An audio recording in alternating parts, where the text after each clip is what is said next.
My name is Jason. My name is Tom. And this is Fear of a Black Dragon, an old-school RPG podcast. And in this episode, Jason, they've been gone a long time. It's Dead Planet. Our first segment is the Basic Crawl. Dead Planet is a module for the Mothership sci-fi horror role-playing game. It's published by Tuesday Night Games. It was written by Fiona Maeve Geist, Don Stroud, and Sean McCoy. It's illustrated by Stephen Wilson and Sean McCoy. The beginning of the module contains sections called How to Use Any Module and The Darkness That Came to Pass. In How to Use Any Module, we are encouraged to use Dead Planet however we wish. In The Darkness That Came to Pass, we are given some recent history about the Dead Planet. Tom? There are plenty of habitable planets in the universe. Life bursts forth, proliferates, diversifies, and ultimately succumbs to death and decay as empires, civilizations, and federations rise and fall. The Dead Planet short-circuits this cycle.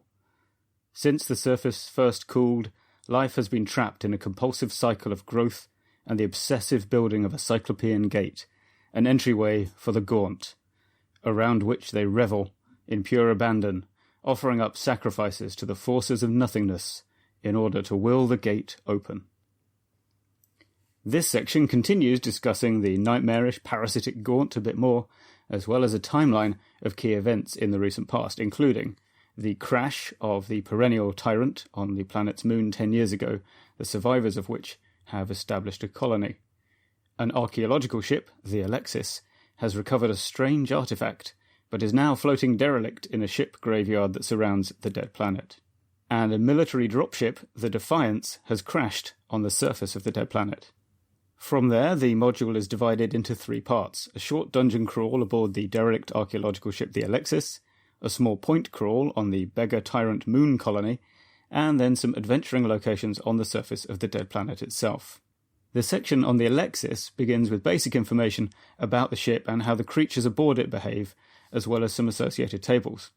There's a 2-page map of the Alexis with descriptions of what the party can expect to find in each room, and a 6-page derelict ship generator, which is a series of tables for devising your own floating space hulks in case the party wants to search any of them besides the Alexis. And this section also includes an interesting dice-based mapping system. The next major section of the module is the Beggar Tyrant Moon Colony. This section starts with basic information about the Dead Planet's moon, including information about the giant mysterious harpoons that snatch ships from the orbit of the Dead Planet. It also includes some information about traversing the moon. Next, we are given information about the Beggar Tyrant Moon Colony, their origin, and their strange culture, which revolves around ritual cannibalism. This section includes information on how the party might come to infiltrate this colony, as well as a timeline of events that, collectively, will get the party wrapped up in the politics of the colony. There's a key location point crawl map of the colony. There's information about a group of teenage rebels in the colony and their plans to get to the surface of the Dead Planet. We have some info on Brex Breakers, the people who scavenge supplies from the ships snatched by the giant harpoons. A section on major NPCs on Beggar Tyrant. A table of D100 colonists and survivors. A table for searching the vault, which is one of the key locations. Information on nightmares and sculptures, which is a recurring motif in the module, including a D100 table of nightmares. And then comes the Dead Planet surface. This is a 14-page section detailing the portion of the Dead Planet that the module is concerned with, and it contains tables, maps, and descriptive text for the following areas, which are all in and around a kind of plateau island area on the planet, which, conveniently enough, is the only suitable landing spot for your PC. So there's the landing area, the Dead Gateway, that's the portal mentioned in the ominous prologue, the Red Tower, which is a multi-level kind of dungeon location, the Wreck of the Defiance, a swamp, an ancient stone quarry, and the Necropolis. Then there are a few appendices that include the Bestiary, the I Search This Body table, and clean maps, that is player-facing ones, of the Alexis, the Red Tower, and the whole plateau area of the Dead Planet. So let's talk about our experience with Dead Planet. Tom? I've only run this as a one-shot. I had a 3-hour session, and I used the Mothership rules. I have run 4 3-hour sessions using the Offworlders sci-fi role-playing game. And now things we liked about Dead Planet. I see that our first note is basically the same here, Tom, which is the appearance of the module is very, very good. Yes. Such vibrant colors. It's quite something, isn't it? Like every new spread is, well, not every new spread. Like it starts off in moody, gothy black and white pencils. But as soon as you flip the page, you've suddenly got a nice bright green and yellow color-coded deck plan of the Alexis. And then later on, the moon colony is in a kind of red on black color scheme. And then, like, once you get out of that section into the dead planet, suddenly everything goes neon. There's like bright pinks for one section, red for another, yellow for another. And like, it really is a blaze of color. And it's great because you know exactly which section you're flipping through at any time. Yeah, just like really, really looks good. And it has a nice kind of horrifying art style. And the information design is great too. Yeah, I agree with all of the above. The graphic design of this module is excellent. It's very, very colorful, like you've mentioned. It's actually very busy.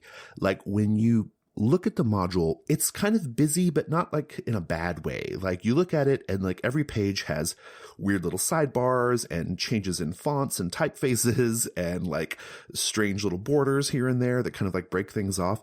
It's very busy, but it's very like visually easy to navigate. I think because it does use, different borders and typefaces and things like that, and the way it kind of places information on the page to sort of like direct your eye and cause you to sort of like compartmentalize information, even though in whole, like, I wouldn't say any of it matches very well, but it all goes together still, right? Like it's very, very busy, very, very energetic kind of layout. But it still feels very coherent.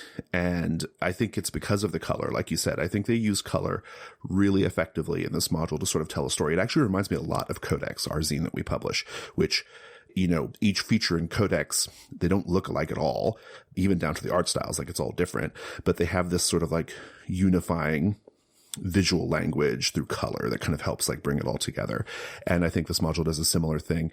The art is also actually pretty good. Mm-hmm. The next note that we both have the same as well is, well, you call it a 3-in-1 location design, and I agree with that. I think it's 3 different types of horror, right? 3 different flavors of horror. I think that's something we both liked about it, right? Yeah. Like I think there are certain things in this kind of the idea of science fiction horror, which is not a very coherent genre in itself. But if you think about famous sci-fi horror movies, I guess books, I can't really think of that many sci-fi horror books. There are certain things that show up. So there's the derelict Space Hulk, that's the Alexis. There's the desperate community that's under siege, which, I mean, I know Alien 3 wasn't the best one of them, but it's also not the worst, thanks to them releasing more movies. But that kind of idea of some kind of enclosed community that then gets invaded by alien creatures of some sort, that's definitely a thing. And then, of course, Cyclope and Alien Ruins is a classic, from H.P. Lovecraft onwards. And so each of the locations is a slightly different flavour of a universe that still knits together pretty well, I think.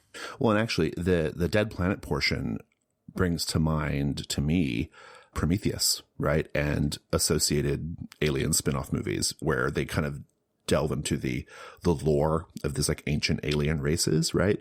And their sort of architecture and their sort of strange philosophies, like that all kind of comes out in the third one. I mean, really, you can just trace like from Alien, the first Alien movie all the way like through the spin-off movies, like this whole module, right? Like there's a lot of easy analogs there. Each of these 3 sections of the module feel distinct. I think you could run the Alexis dungeon crawl or the Beggar Tyrant Moon Colony, especially. You could run those 2 like separately with no reference to any of the other parts, and you would have a really fantastic, great adventure. I myself did not get a chance to actually run the Surface of the Planet stuff yet, so I don't quite know yet how that's going to go, although I have scheduled more sessions to do it. But from the 2 parts that I did, I was like, oh, you know what? These can exist together or not, right? Like they're both like quite distinct in their feeling and their flavor and in what you're doing, right?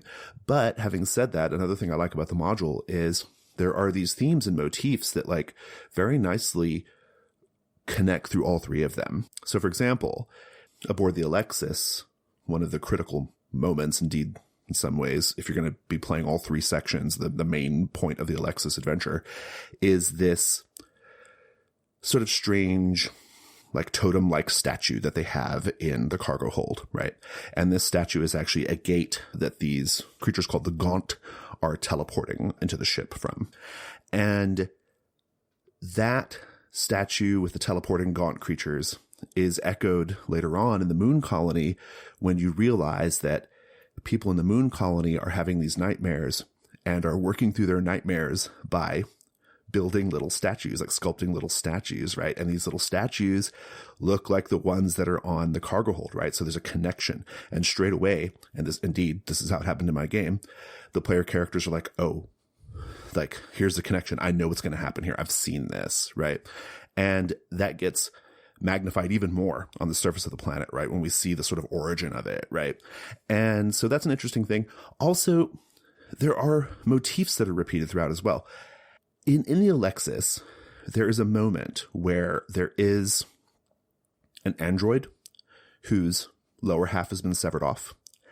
And that's a fun moment in and of itself, because you can kind of, as a GM, you can kind of sell that as a more horrifying moment than it really is before they realize it's an android, right? You can kind of describe it as their guts hanging out of their leg, out of their waist or whatever, right? But it's their wires. That idea of limblessness is repeated in the Beggar Tyrant Moon Colony, right? Where the people are ritualistic cannibals and they kind of give up parts of their body for this sort of ritualistic communal meal that they all share. And so that's another thing that the module does really nicely. Like, it repeats things, it echoes things. So I love that part of it. It's like three distinct things, but also united in their way. Yeah, and actually the nightmare table looks purely utilitarian when you kind of glance at it. In fact, that's one bit of layout you couldn't read all the way through without your eyes crossing. But of course you never need to, because you're rolling 1d100 at a time. But yeah, those nightmares appear in people's kind of journal entries, notes on the Alexis. And then you'll have nightmares when you go to the moon. And I think you're more likely to get them when you get to the dead planet, aren't you? And of course, they all involve being in different bodies and having different sets of limbs and arms. It's this escalation, right? Like, in the same way that the gate thing is kind of escalated in each part, the nightmare thing is escalated, right? You have the journal entries on the Alexis, like you said. You have actual nightmares, kind of, disconnected from anything, just kind of strange, scary nightmares, not related to anything on the Moon Colony. And then you get to the dead planet and you have these very specific nightmares, right? Where you are like kind of personally involved in the lore of what happened on the dead planet, right? So it's this nice like escalation, and it's great. Yeah. So the module is really, really great in that way. What else did you like about it? Well, to move on to talk about one of the locations on the dead planet, I was quite impressed by the design of this one, which is, it's a tower where you start at the top and work your way down, and then there's a powerful planet-destroying MacGuffin at the bottom. And what I liked about this was it's a funnel, not in the Dungeon Crawl Classic sense, but in the sense of, like, there's only really one way to go, because the rising tension is a question of how far are you prepared to get into this thing before you turn back. But it's still a really well-designed bit of dungeon planning, because it's still got lots of different ways to approach it, and like different, if not physical routes, then choices that you make about what you do before you move into the next place and so on. And that was particularly well done, I thought. And also, actually, just to come back to your mention of the three locations being three different kind of adventures, I think this is a great intro adventure for the mothership system, but also, I suppose, for the mothership concept, because like I was saying, sci-fi horror maybe a not very well defined genre. So if someone says, hey, do you want to play a sci-fi horror game? You go, I don't know, do I? But because these different flavors are covered by the different places in the adventure, you play this and then you kind of know which bit you liked the most. So the next time you play, you can kind of just decide to do that. And actually for Mothership, when we were making our characters, people were looking down the skill list and someone said, wow, I'm thinking about taking theology just for fun. And I thought ahead and I thought, well, actually, there is a place where you can use theology, because if you go see the necropolis, you could maybe work out what was going on with some of these religious buildings. So, in fact, I think there's a way to use every skill in the game in this scenario if you're creative. So in that sense, it's a really good intro to the game it's supposed to be an intro to. So good job there. Yeah, that's fantastic. I'll tell you that one of my things that I loved about the module, to me, the best part of this module is the Beggar Tyrant Moon Colony. Now, I might have a different feeling about that when I finally get to the Dead Planet part, but so far, my favorite part is the Beggar Tyrant Moon Colony. And this was true of a read of it too. Like when I was reading it, I was like, oh, this is the part I like the best. And indeed, we spent like 2 full-ass sessions on it, right? The Beggar Tyrant Moon Colony, what's going on there is you have this group of people who were on this ship that crashed on the moon, and they're kind of stranded. And they begin starving. And at some point, they decide that the only way they're going to survive is if they eat someone, right? Like it's a classic kind of law of the sea kind of thing, right?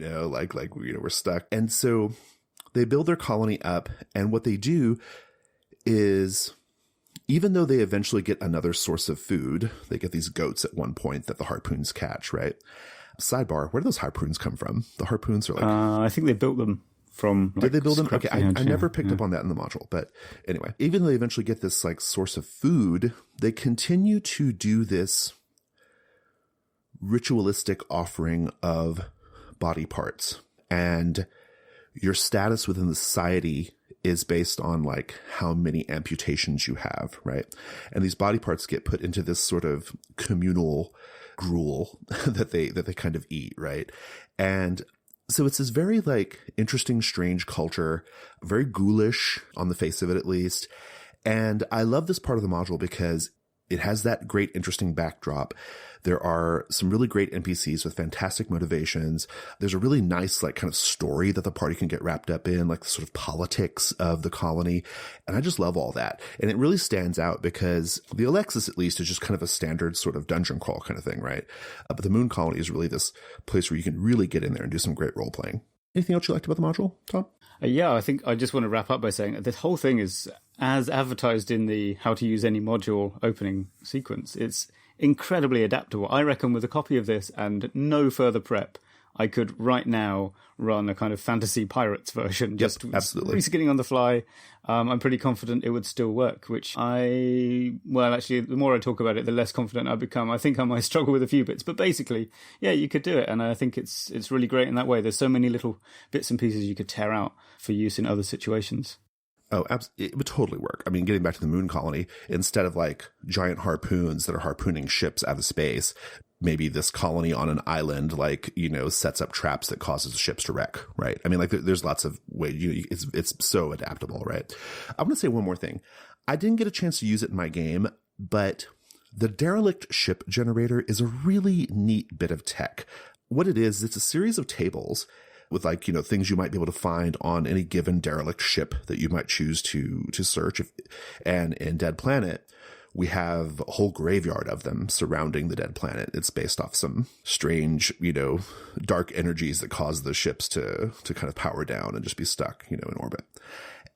If your players choose to like search them, you can use this derelict ship generator to kind of come up with, some contents of the ship.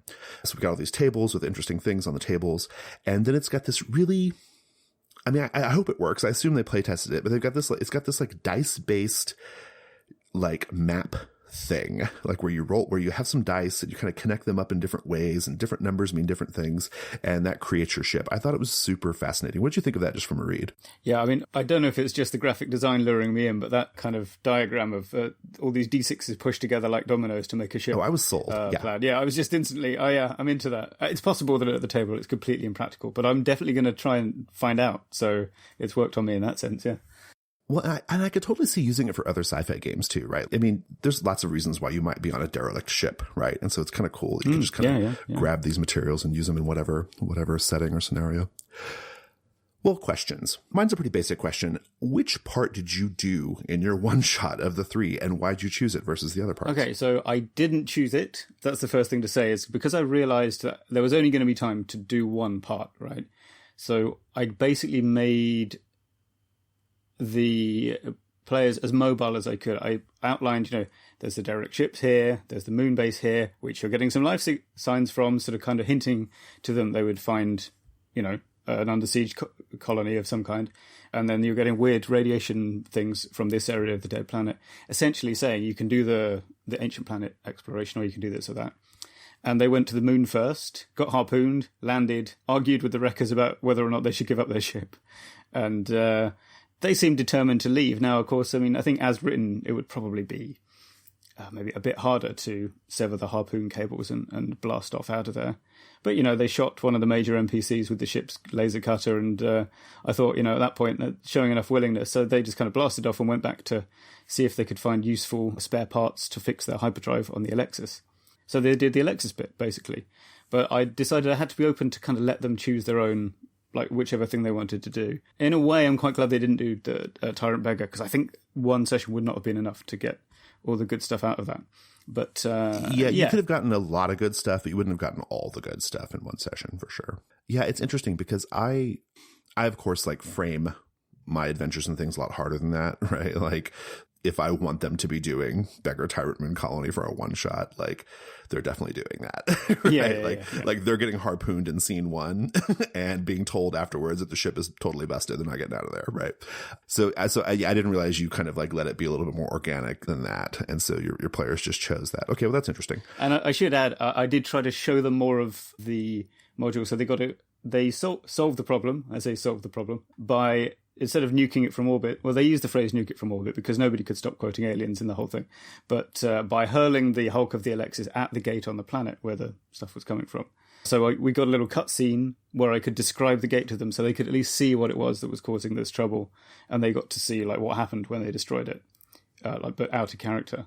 And also I kind of went back and I read that list of ways to win on the first page. So they kind of got a better idea of, here's the paths you could have chosen, because I felt like it was only fair to show them the parts they didn't explore. Nice. Did you have any questions, Tom? Yeah, I do, actually. So this is a sort of system-y question. How desperate did your action scenes get? And there's a reason that I asked this, which is that it was the first time many of us have played Mothership, because it's barely come out. And that's calibrated so that, as we realised while we were playing it, first we were thinking the damage on these weapons is insane, but in fact it seems to be that you'll, generally speaking, get more and more panicky and just screwing up and not landing any good hits on these terrifying aliens until you finally do, and it blows it away and everybody goes phew. But Offworlders is kind of the opposite to that. It doesn't have a swingy distribution like Mothership does, because it runs on a D100 percentile system. So what Mothership is doing there is it's taking some of the kind of cognitive load off the players in GM. You don't have to spend time thinking about making your scenes more panicky and action-packed because it's doing it for you. Did you feel like you had to work a bit extra to create that kind of action horror sense when you were running the game in Offworlders? No, I don't think so. I mean, I live so much in this space of description and tension building and sudden terrifying violence, that just kind of happens, right? I think I'm just good at like making this kind of tension and danger happen, like just via fictional positioning and description, right? Like I don't think I need like the numbers to do that for me. And whenever they would get a miss on their roll, so Offworlders is based off World of Dungeons. It's powered by the Apocalypse game. So 6- is like the worst thing you can get. I just hit them really hard, like I just hit them really hard when they got a miss. And yeah, I didn't find that to be the case. But I should also say that I didn't have that many action scenes in our whole 4 sessions. We only had like 2 fights in the whole thing. I was not doing the every corridor is a gaunt that they have to blow away. On the Alexis, they fought one gaunt and they heard the Alpha Queen thing, like skulking about, and they tried to avoid that. But otherwise, like that was it. I didn't do the whole like infested, with gaunt everywhere and all that stuff. But that was just a choice I made. Yeah, I was going to ask you about the monster density issue. I felt like, as written, it was a bit too much. Definitely. I used the tables as written because it's kind of, I'm trying to review it, the actual product, and not like what I came up with. But luckily for me, I rolled quite a few of the rattling in the vents results. And even they ended up, the first thing they encountered was a surprise alpha gaunt, which is a pretty good way to lead off. And then the crawly bugs, and I didn't feel like that was that effective, to be honest with you. Basically, I think if everyone had geared up with Marines and they wanted to play aliens instead of alien, then you should probably throw as many creatures at them as you can. But if they choose to use the Mothership classes, scientists and teamsters, maybe just do those results in order, kind of PBTA front style, because I think maybe it's a little overloaded, especially on the Alexis. I think it is. I mean, I looked at the first part of the module where it said do whatever the hell you want, and I took them at their word, and I said, you know what? It does make it hard to review, though, Jason. If we... Anyway, I know what you mean. Yeah. There are too many damn monsters in these tables, and I'm not doing it. So I chose the 2 or 3 monsters I liked and encounters that I thought would be cool, and that's what we did. Yeah, that's fair. Because actually, the Red Tower, I think, is really well designed. It explicitly has no monsters at the top, and then they get worse and worse as you go down. I thought that was good, and then why didn't they do it everywhere else? But I just didn't want to. I mean, I just thought that with this density of monsters, we're gonna 90% of the session is just getting down this corridor, right? I just didn't want it to be that. Too. You know? Yeah. There's lots of scary stuff to look at in everyone's room, which was way more atmospheric than being that was by bugs. Yeah, the one gaunt they fought on the Alexis was they found the gaunt sort of, I don't know, doing something to the body of a crew member. It was in the crew quarters, and I had described all the crew members as having used objects to cave their own heads in, right? They're laying in their bunks with their heads caved in with, books and statues and things and footlockers or whatever. And then this one gaunt at the end doing something, it was never entirely clear, to one of the bodies. And then that's the one they fought. But what was fun was all that other stuff, right? Like the gaunt was fine. I mean, that was cool. It was dangerous, but that was not what I was, just blasting a bunch of alien creatures is not what I came here for, basically. Okay. Any other questions? Yes, I have one more question. Yeah. One thing I found surprisingly good and fun to play, and I wonder if it came up when you were sort of generating your own kind of setting details as you went along, was did you include the PC's ship's computer as a key NPC? Because I did, and it was great. Yeah. So the players tried to do that. There was some suggestion of it in the beginning, but I separated them from their ship pretty quickly, and so they just didn't have many opportunities. So, but I would have. Yeah, this was good because, of course, the computer is not in the scenario. It's not actually one of the threats. But as soon as you've got a polite computer that keeps helpfully answering questions and mentioning that its memory cores have become corrupted, everybody starts thinking that the computer might try to kill them. And in fact, the thing that they said as they returned to their ship from the Alexis was, "Open the pod bay doors, Hal." The Alexis AI, is that what you're talking about? No. Their ship, their own ship. But of course, they were kind of communicating with it as they were walking around. And it would say, because you have to have that so it can give them a little alert, kind of bing bong, pulse incoming that's going to shut off the android. So, yeah. And they would be sort of, every so often they'd sort of go, Are you okay? And the computer would go, "I'm fine, thank you." Nice. No, I definitely would have. I separated them from their ship pretty quickly, and I didn't give them a chance to communicate with it while they were on the Alexis. I did show them things happening though, and I did it through creative scene framing. At one point they go into the bridge and they see the big window on the bridge and they see all the derelict hulks, floating out in this graveyard of ships. And I show them right then a ship getting harpooned right in front of their eyes, right?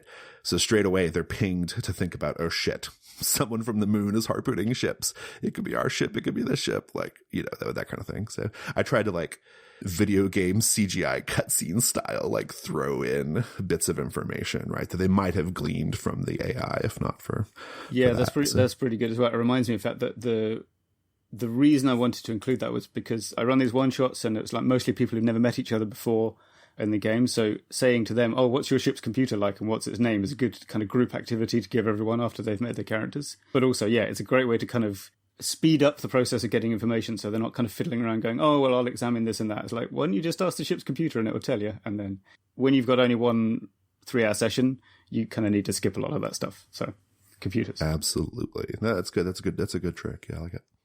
Chain lightning round. Tom, kick us off. In the cargo hold of the Alexis are a number of dead crew members surrounding the horrific sculpture, touching it with their heads or their hands. And for some reason, this particular thing was an instant horror moment for our group. And everyone went, that's not good, and so on. And you could see with their expressions kind of blanch around the table. And you've got to bear in mind that we play in a pret-a-manger in Shangwan, which is quite brightly lit and features a kind of jazzy, up-tempo music background soundtrack. So any kind of horror moment is pretty difficult to achieve sometimes. So yeah, that was pretty good.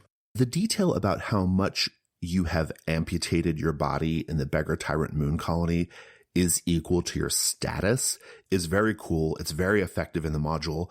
And it's a sort of interesting commentary on like how we view like people's ability and their ability to contribute to a society. Each floor in the Red Tower dungeon has key points and mood called out for the GM in a sidebar, and I like that.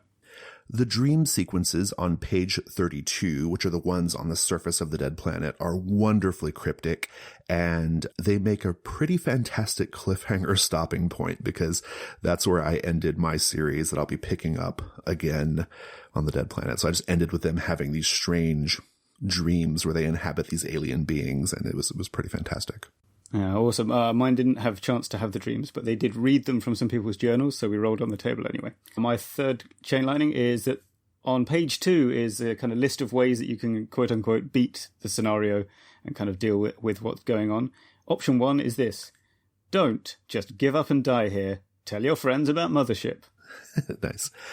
Finally, I like the inclusion of the player-facing maps. Those are very handy, although the Alexis has the secret vents marked off on the map. Like, why do people keep doing this? Why do they keep showing? But in this case, it's okay because you've scanned the ship, right? So you know where everything is. Yeah, that's fair. Yeah. Oh, and those materials are also available on the Mothership website if you want to download them separately. Awesome. Let's go to the Expert Delve. It's the Expert Delve. So today we are talking about how to humanize particularly large groups of people or communities that are seemingly unlikable or have strange, even repellent habits. How to humanize them, how to make sure, or to at least give an opportunity for your player characters to interact with them in a more, I don't know, in a sympathetic way, in a realistic way, in a way that's not just, let's run away or murder all these people, right? So, okay. I'm assuming this is about the moon base inhabitants. It is indeed, yeah. So let me give you a little bit of backstory here. I really want to emphasize how interesting the tension at the table is when you're doing the Beggar Tyrant Moon Colony. That's our ritualistic cannibals. The information about their society and their cannibalism is presented to the players right away, right? Like, yeah, it's part of their pitch, isn't it? Come live with us. Yeah. There's like an emissary that comes to meet them and is like, "Here's what we do. Do you want to join us?" Right? And straight away, like when you make the pitch, especially if you make the pitch in the way that the module wants you to, which is like this very like chipper, earnest way, the players, they are visibly uneasy, right? Because they know they're having to make a decision of like, in my case, they were already starving. They like crashed on the moon and then were by themselves for a week and were hungry. Okay. So they're already starving. They're already like not sure how they're getting off the moon. And this seems to be their only chance at survival. And yet they know they're going to have to amputate part of their body to be part of this community and indeed eat this stew with various amputated parts. And it is very much in my wheelhouse to make that whole situation seem both plain and earnest and attractive, but also like ghoulish and skin crawling, right? Like something I'm pretty good at. But anyway, there's this tension, right? It's this basic kind of tension, and that's what the module intends, and it's cool. But what I think is the problem is you could have a situation where, if not presented properly, no matter like when or how far along they go with the moon colony or their involvement with it, there could easily be a point where the players decide, fuck this. I'm not cutting off my hand. I don't want to have anything to do with this. I'm running away or I'm fighting my way out of here. I'm gone, right? They won't want to interact with it. What do you think about that, just as a basic idea? Yeah, I think that's one of the two. Well, I should start off by saying I did think when reading the whole moon base section was that there's actually a lot of interesting things going on in there, and in ways like, there's a group of teenage rebels who are causing trouble, but they haven't been immediately exterminated. So it's clearly not a cartoonish cannibal autocracy that's going on. But yeah, like you said, there's that issue of if you are confronted with something that repels you to the extent that you kind of just shut off contact immediately, then there's kind of no way back from that. And the other issue, which I wonder if you encountered this, because you said you spent 2 sessions in there, is I find that when you have a large-ish community which is there's like a couple hundred people in the moon base, I think. Is that right? Right, yeah. It's kind of too many, and they can become like wallpaper. So even if you've made the key NPCs interesting enough to kind of engage with, even if they're monsters like Ray Fiennes' character in Schindler's Harry List, Potter. who's sort of weirdly, or Harry Potter, who's like weirdly fascinating, even though absolutely a monster. But then you've got these sort of bland, these spear carriers are also here characters. That can be a bit of a problem too.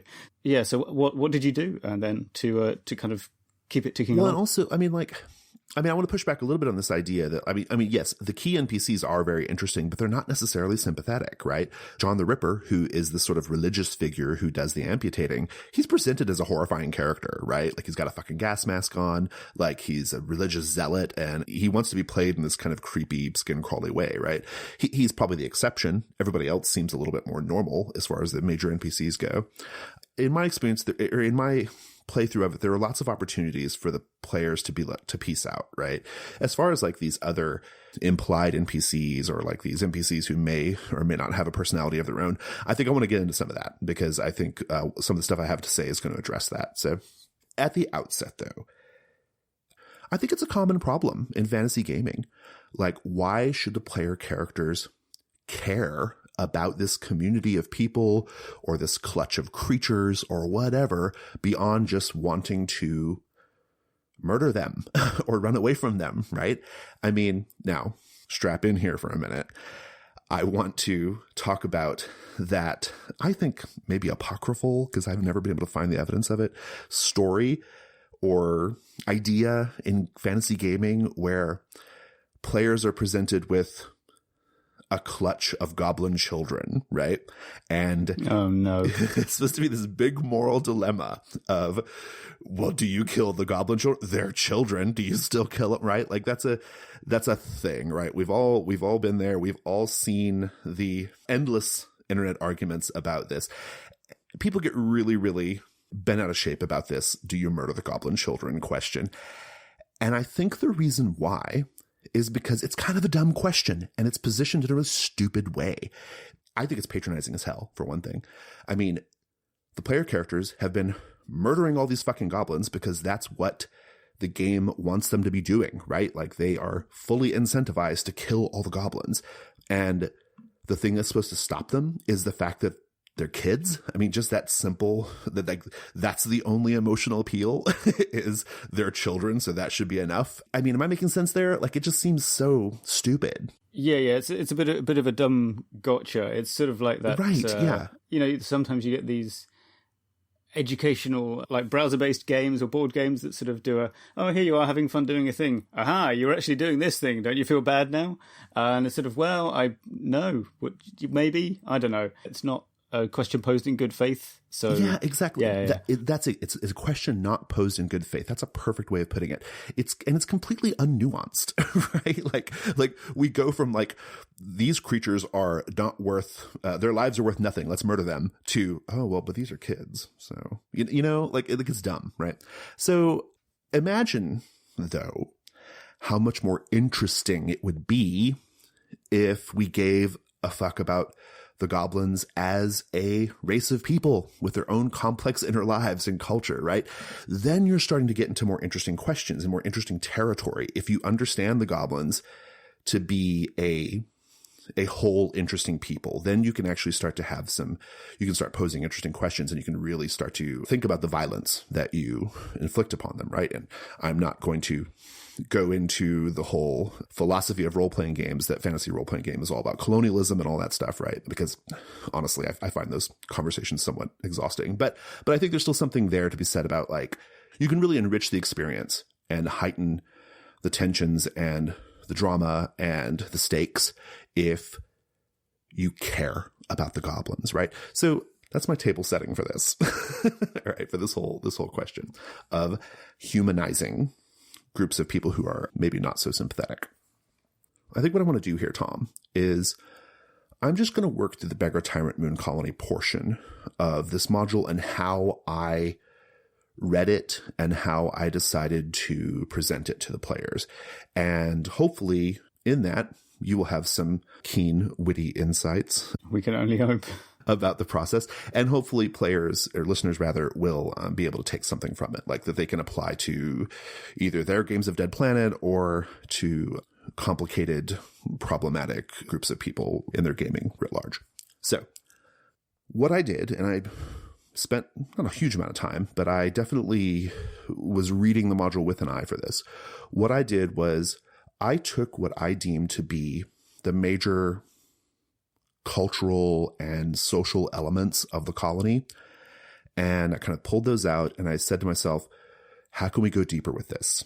How can we make this more textured and nuanced? In some cases, that deeper approach is actually hinted at in the module, in which case I just magnified it.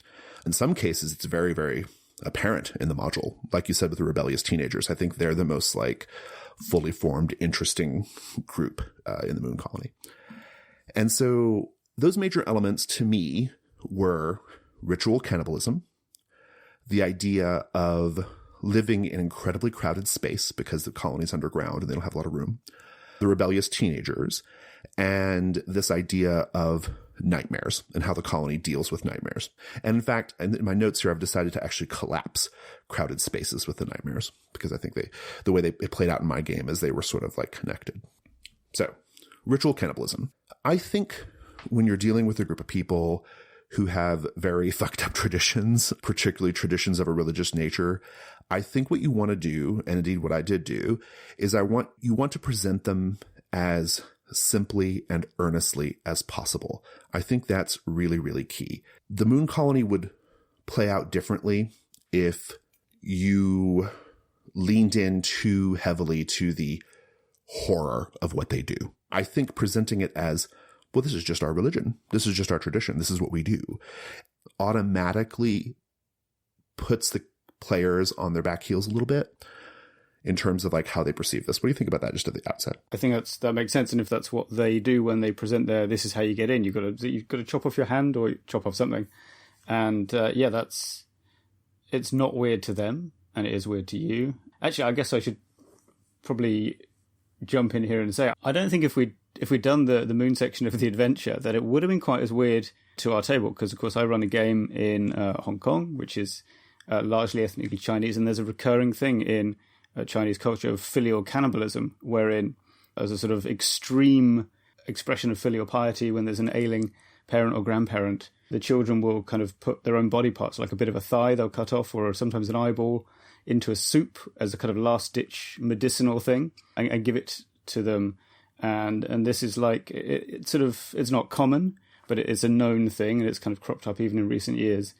And so, like, obviously, like, while no one thinks that's a great idea, I'm pretty sure it's illegal. It's certainly something that makes sense within a Confucian cultural background. And in fact, one of the reasons I kind of was interested in this when it came up in the scenario is because I I guess am a Chinese literature student, and Lu Xun, the godfather of modern Chinese literature, who allegedly wrote the first ever vernacular modern Chinese short story, but actually didn't. But that was called Diary of a Madman, and that's all about cannibalism, the idea that the elders are eating the younger. And another one of his famous short stories is about a common practice at the time of using the blood of executed criminals as a kind of folk medicine inside the kind of dumplings and stuff. So it's a thing that instinctively makes more sense from a different point of view. That's fascinating. I did not know that, for one thing. So that's really, really interesting. And that's a great point, because it dovetails nicely with something else I was going to say. It's just part and parcel with what I said earlier about being earnest and how you present them. I think that like you can make the traditions seem more sympathetic or more like something you want to engage with if you also present a little bit of like history, right? So what I came up with was this story that people tell in the colony, like several NPCs told some version of this story to the player characters. This story about the crash of the perennial tyrant, the original colonists, right?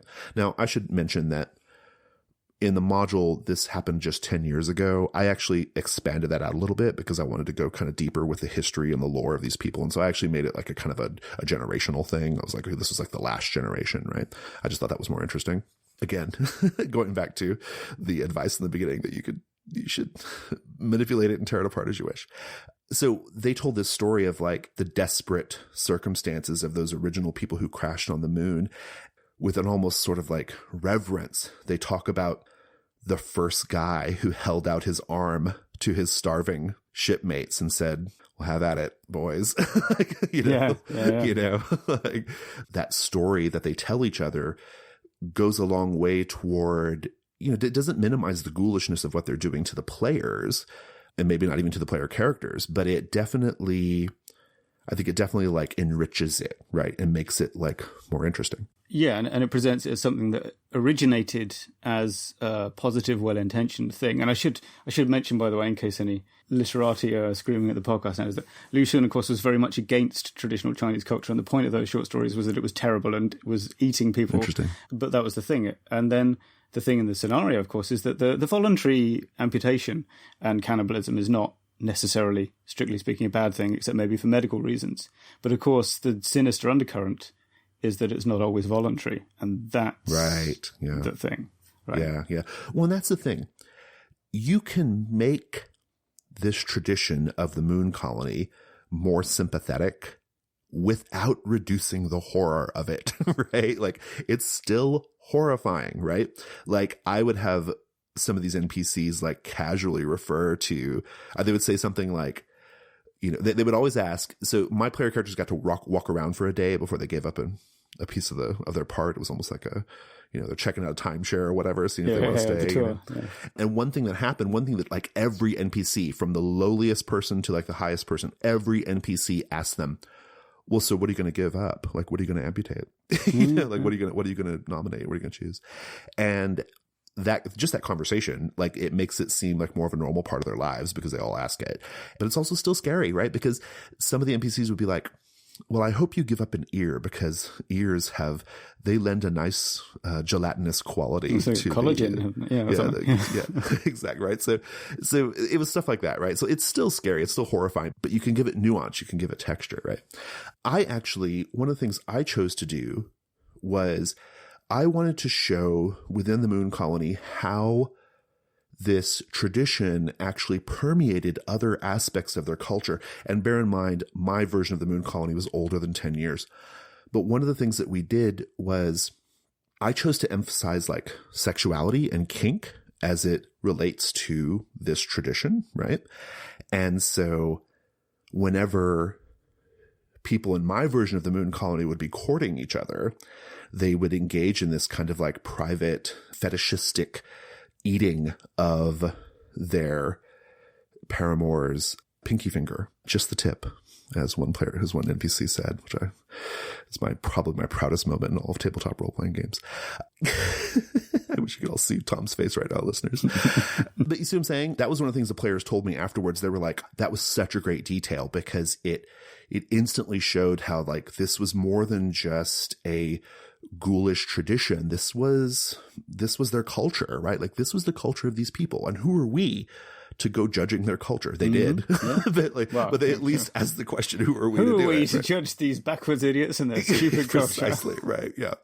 So, just things like that, right? That's my first point, the ritual cannibalism. I immediately started thinking about how do we make this seem more than just like we eat each other, right? Mm-hmm. Let's talk about crowded spaces and nightmares. Those were two things that I eventually kind of collapsed together, but I thought that they were both like very important to selling these people. So crowded spaces, we are told in the module that these people live on top of each other, right? Like they live on top of each other. They have very little personal space. They have no personal space. And the sleeping quarters, there are bunks, but also people just kind of lay about wherever, limbs, if they have their limbs, draped, wherever they can drape them, right? That sense of like crowdedness is a major aesthetic feature of the module, in my opinion. And nightmares, the people of the colony are afflicted by these nightmares.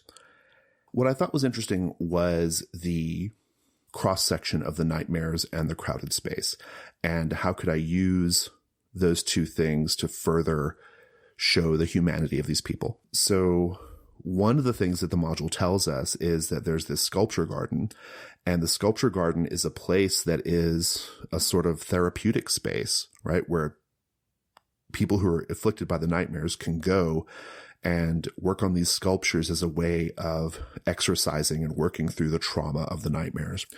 And so immediately I'm thinking, well, here's something the module's telling us. The module's telling us that these people care enough about each other to have this like therapy in place, right? Like it's something they work on. And I just kind of took that and amplified it. And so we had a great scene where someone started having a really terrible nightmare in this crowded dormitory, and it woke everyone up. Everyone's awake, presumably grumpy because they're awake because of this person having this terrible nightmare. But we then get to see one of the NPCs come into the space and start to like tend to that person, right? And everyone in this crowded space like was aware of like what's going on.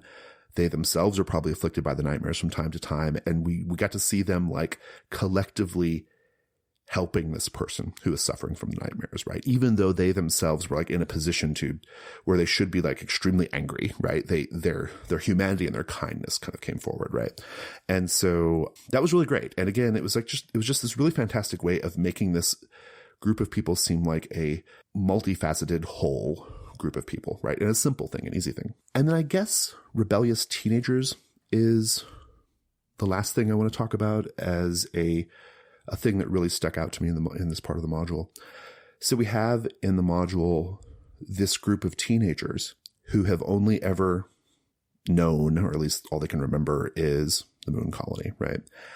And to the module's credit, the naivete of these teenagers is emphasized. They have this big idea. They've gotten these transmissions from the dead planet that they have misinterpreted that makes them think that the dead planet is this great place and they want to go there. And so they are essentially going to stage a little bit of a rebellion to escape the colony and go to the surface of the dead planet. And we're told in the module that they're fucked, right? Like they're so naive and they're totally fucked. And this is a stupid idea, right? And I found that really fascinating. And I began to think of like, well, how do we make these teenagers seem just more like, how do we take that, their basic like youth and inexperience and naivety, how do we take that and kind of magnify and amplify it?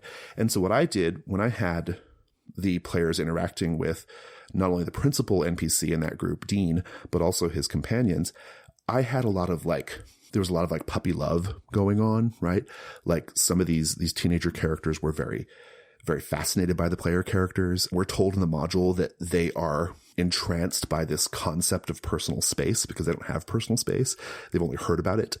And we had this really fantastic moment, a very kind of tell me about the waters of your homeworld, Usul kind of moment where one of these teenagers is asking one of the player characters that they've fallen in love with, like, what's it like to have personal space? And then the player is like kind of describing that, right? Like, and it was just really just great little scene. And I love that. And so I'm just bringing all these things up because I feel like the real danger point in this, and when I say danger, I mean like the players are going to miss a really fantastic role-playing opportunity, is they hear about the strange, ghoulish traditions of these people and they peace out, right?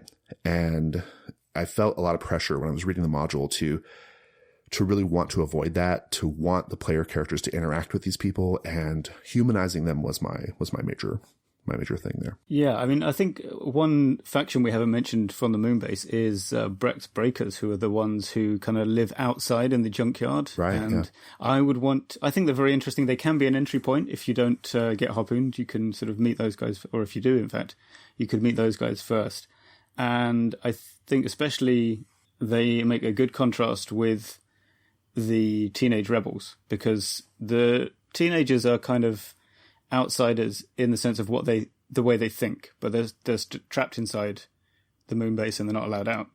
Whereas the Breakers have carved out a kind of freedom for themselves. And that's the question. How do you join the Breakers? How do you get assigned that job to go and kind of stroll around on the moon making stuff out of scrap?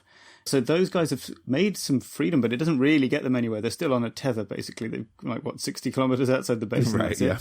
And it would be very interesting, I think, to have those two groups in the same scene at the same time. Like, Brecht has to come in to see someone, and he's like in the room while you're talking about, oh, tell me about your homeworld with its massive amounts of space, Right, yeah. Having that conversation, having him there would also be quite interesting. Did you get much use out of them? Yeah, so I'm glad you bring that up. I actually did not get a chance to introduce the Breakers. They came up, but just right at the end as a sort of like Mad Max Fury Road escape from the moon base thing that was happening. But if I'd had a little bit more time, if things hadn't kind of gone awry in the colony, I definitely would have wanted the player characters to interact with them because they're fascinating.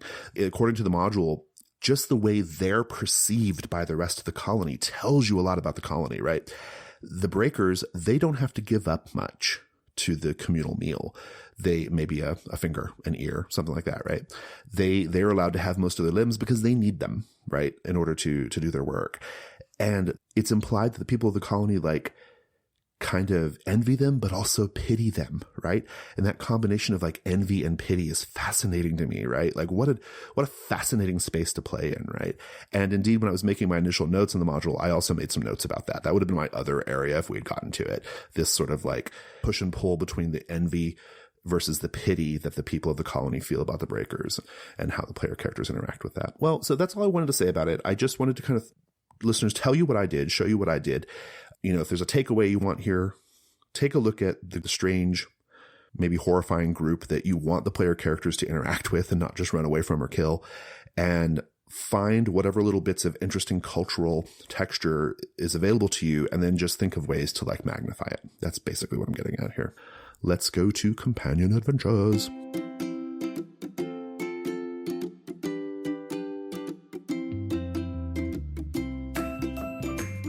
Hi listeners, I want to tell you about the Gauntlet Patreon. The Gauntlet is one of the most active, vibrant communities in tabletop role-playing games. We produce podcasts, the Codex Zine, Gauntlet Hangouts, Gauntlet Con, and more. If you love small press, independent tabletop role-playing games, the Gauntlet is for you. And you can help keep things going by pledging to our Patreon. This year we have 4 different pledge levels for you to join at, each of which comes with a number of benefits. At the $2 level, you get early access to our actual play podcasts, including Pocket Size Play, as well as a special Keeper of the Gauntlet title. At the $5 level, you also get a PDF of our monthly zine, Codex. Your name and Keeper of the Gauntlet title is listed in the back of each issue of Codex while your pledge is active.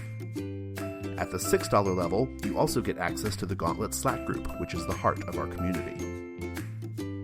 And at the $8 level, you get early RSVP access to new game events on Gauntlet Hangouts. The $8 spots are limited based off how many early access players we think the Gauntlet Hangouts calendar can support. Every month on the 15th, we will make a small number of new $8 spots available. So if you want to play games with the Gauntlet, make sure you keep an eye on our Patreon page around that time so you can grab one of those rare spots. Finally, every member of the Gauntlet Patreon, no matter the level they pledge at, gets to attend GauntletCon each year for free.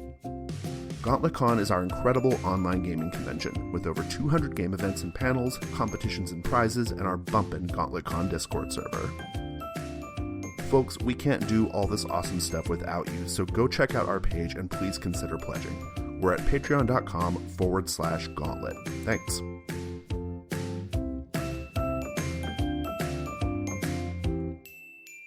It's the Companion Adventures. Let's do music. I've got some synthwave for the kids, Tom. I know they've missed it. Horror synthwave is what this module wants, I think. There are many, many good choices out there.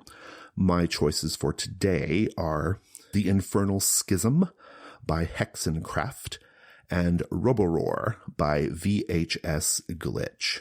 Both of these have kind of a spacey sound to them, but more than a spacey sound, they have a horror movie sound to them, right? They've got this like nice horror movie vibe.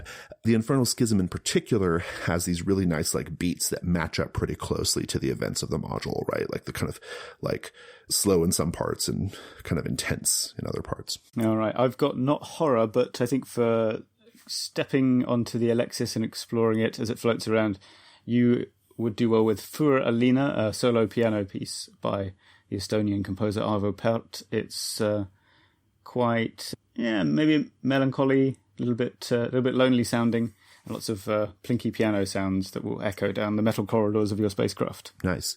Let's talk about film. We have both chosen some post-apocalyptic goodness here. I think that's the right move. For the Beggar Tyrant Moon Colony, you can't go wrong with Beyond Thunderdome, and even the initial opening scenes of Fury Road, or the opening scenes of Fury Road are particularly good for the Beggar Tyrant Moon Colony. I think just the sort of like physical space they inhabit. Yeah, that's right. I mean, especially the Breaker's Yard, but even within. Although for even more claustrophobic, I went for Snowpiercer from 2013, which is all set on a train and has a downtrodden underclass and some violence and eating food that is a bit unpalatable, it turns out later. And actually it occurs to me that the cramped conditions of the base would be a bit like just if your whole life was on one long transatlantic plane flight, or in this case, a train ride. It would be like that. Let's do some gaming things. This is not necessarily just for Dead Planet, but I do want to give a little shout out to Offworlders, the game that I use to run Dead Planet. We are not in the business of reviewing systems on this show, but I do want to say that Offworlders is very slick from a visual standpoint. It's by Chris Wolf. It is essentially World of Dungeons, but for science fiction traveler type tales. And I found it to be very adaptable, very flexible for my needs, and it is currently free on drive-thru. I'm told there's a print version coming soon, but you can get the PDF for free right now. Oh, very nice. Also free in PDF and with a print version coming is Mothership itself, which I recommend for, again, if not for this necessarily for the system, just for bits in the character creation that generate good background elements that are ideal for making that kind of grounded feeling space crew that will work together. And the Mothership Discord, if you get onto that thing, has lots of quite detailed additional material created by enthusiastic GMs for Dead Planet, so that's worth checking out. But my other gaming thing is inspiration for the Dead Planet itself, the surface of the planet, and that is the Call of Cthulhu scenario God of the Mountain by Michael Sisko. It appeared in the Mortal Coils anthology published in 1998 by Pagan, and it's about you go looking for these two brothers who are on an archaeological dig in the Andes, and you find them, and then kind of weird, creepy stuff goes on that probably could all just about be explained rationally if you take a few leaps of faith, and it's a good model for that abandoned alien civilization. Listeners, that's our show. We hope you enjoyed it. Fear of a Black Dragon is a production of The Gauntlet. You can find us on Twitter at GauntletRPG. We have a website. It's gauntlet-rpg.com. And we are on Patreon at patreon.com/gauntlet. Tom, thanks so much. And Jason, thank you. And thanks to Paul for editing. And listeners, thanks for tuning in. Bye.